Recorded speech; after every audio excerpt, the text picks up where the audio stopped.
Quick unboxing lang tayo bago tayo kumain. Ano?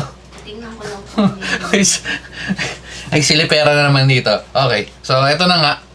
Feeling ko kompleto na yung natin, gadgets natin sa Action 6. Boom! Okay, open lang natin to. Medyo pinagdiskusyonan ko to na kung ito ba yung kukunin ko. Kasi, well, una, may nakita ako mas mura. Parang pinakamura ko nakitang ganito. Naglalaro ng 800 yata. Original price nito parang nasa halos 4K. Yun nga, nung nakita natin, medyo discounted. Kinuha natin, nakuha natin ng 3.1. Mas mahal pa rin, pero yun nga, yung mga options natin, naglaro ng 800, meron 1.5, may 2,000. Depende na lang kung anong bibilin mo. May mga Chinese brand and all. Pero sabi ko, DJI na lang para at least sure tayo. Although, isang lang dito, isang feeling ko magiging, hindi naman magiging issue or medyo talo lang to. Ito kasi is nasa nasa 300 mAh yata. Yung isa nakita ko nasa 400. So, medyo mas malaki ng battery ng onte. Pero, ganun talaga. Pero sige, okay na yan. Tama na. Okay.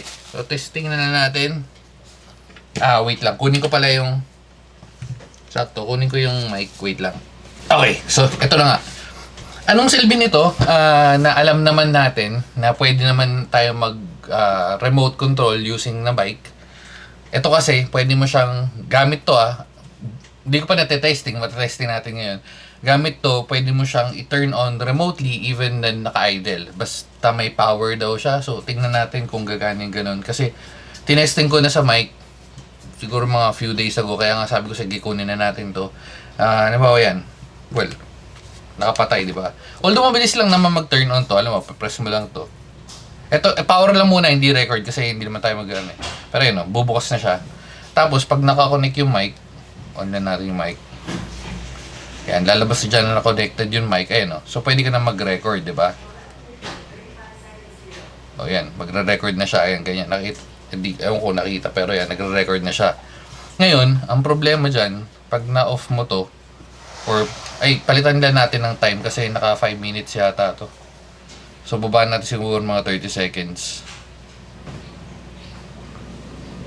Power off. Yan, mga 30 seconds. Yan. So, in 30 seconds, magpa-power off siya. So, dapat, kasi pag yung mic, pag press natin to, automatic dapat siya magre-record, pero nakikita nyo naman, wala. So, habang inaantay natin yung 30 seconds, mag-turn off yan, buksan muna natin to. Yan lang naman yun. Ay, sakto. Thumbnail ko na lang din para cute. Okay. Nice one. Okay, so balik tayo dito. Buksan na natin. Yeah. Okay. Powering off na, nakalagay. Okay. So, pag nag-power off yan, again, gamit tong mic, pa-press mo to, ayun o, hindi niya na-turn on manually or hindi niya na-force ma-turn on yung camera. So, kaya tayo kumuha nito. Kasi, sabi ko, feeling ko hindi ko naman magagamit kasi madalas hawak mo naman yung camera, di ba? Pero, nangyayari kasi, yung nagpunta mo yata ng Landers nun, ilalapag ko sana doon sa medyo malayo yung, alam mo yung sa cart, di ba? Tapos lalapag mo sana siya. Ang layo!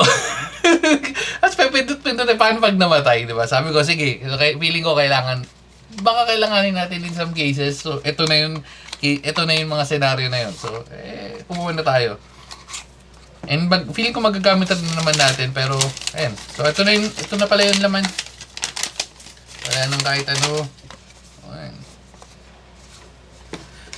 Again, may mas mura nito.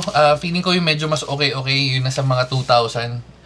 Pero kasi, if 2,000 yun, magdadagdag ka ng additional 1,000 for legit or for DJI mismo talaga na device. Sabi ko siguro, na lang siguro, mas okay na lang to. Okay, anyway. Open na natin. Yan. Uy, nice. Tsaka maganda yung strap niya. Ano to? Nalagay lang natin ganyan.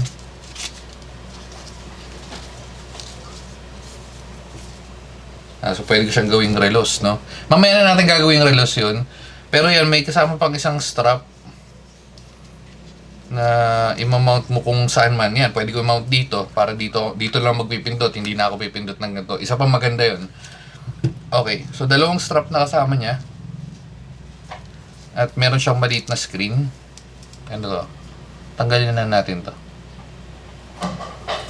Okay, yun lang pala yun. And then ito, yung sa screen, tanggalin na natin yun yan. Hello. Boom! Wala nang ASMR, yun na yun. So, power on. So, malamang ito yung on.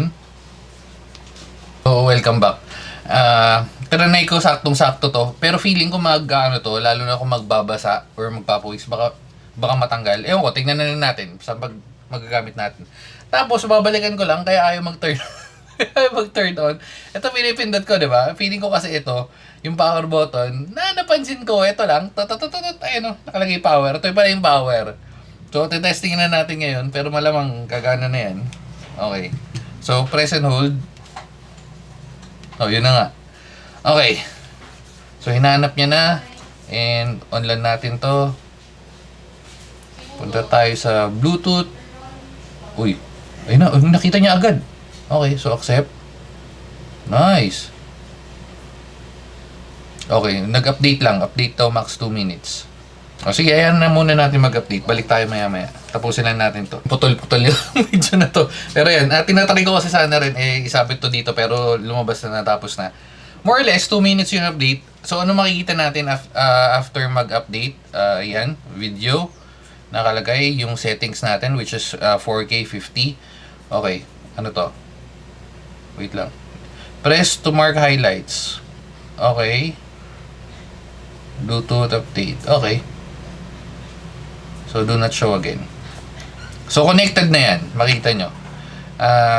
Tapos, pag press natin to, may option siya para for shooting mode. It's either mag-video ka or photo.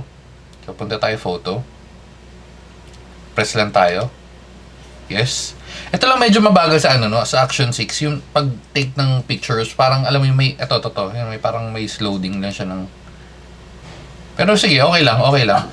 Tapos, yung option na to, again, option to na isinet mo. So, pwede mong dagdagan nung like hyperlapse.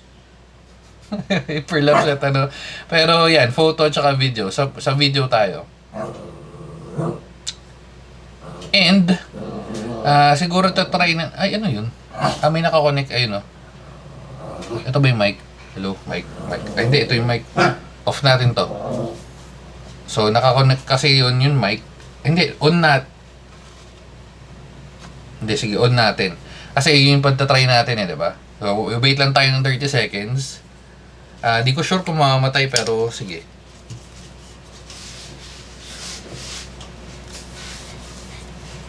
Ayan pala, powering off.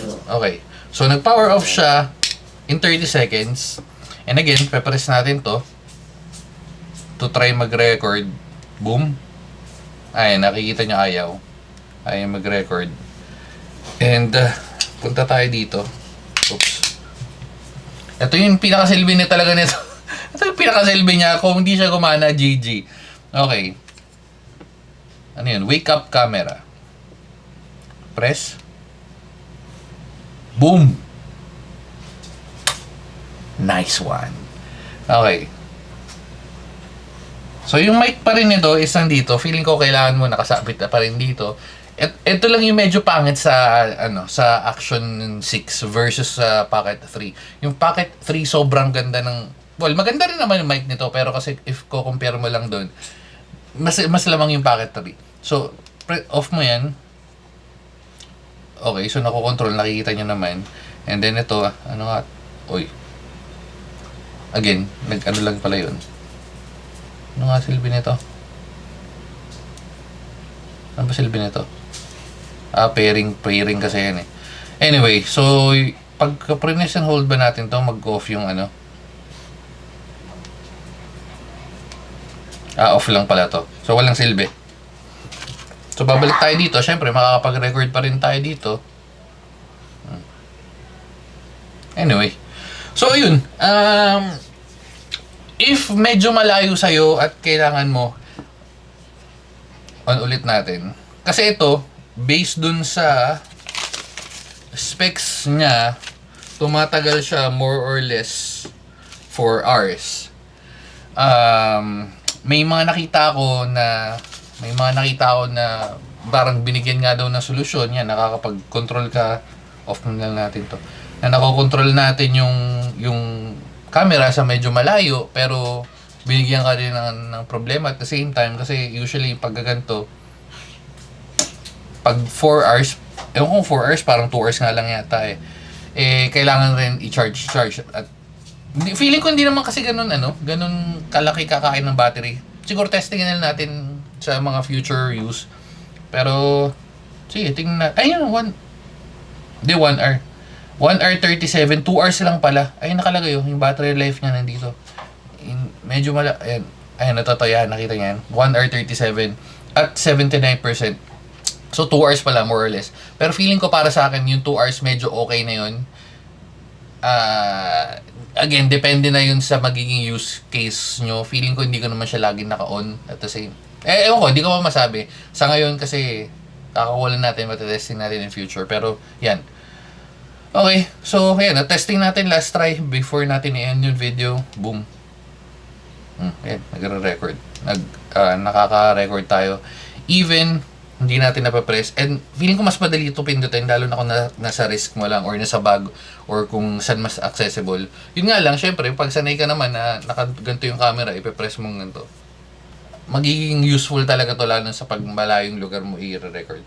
Okay, siguro dito na natin tatapusin. Bye-bye na guys. Kompleto na yung natin sa Action 6. So, feeling ko sulit naman yung mga pinagbibili natin, pero magagamit natin sa future. Bye-bye na guys. Babu.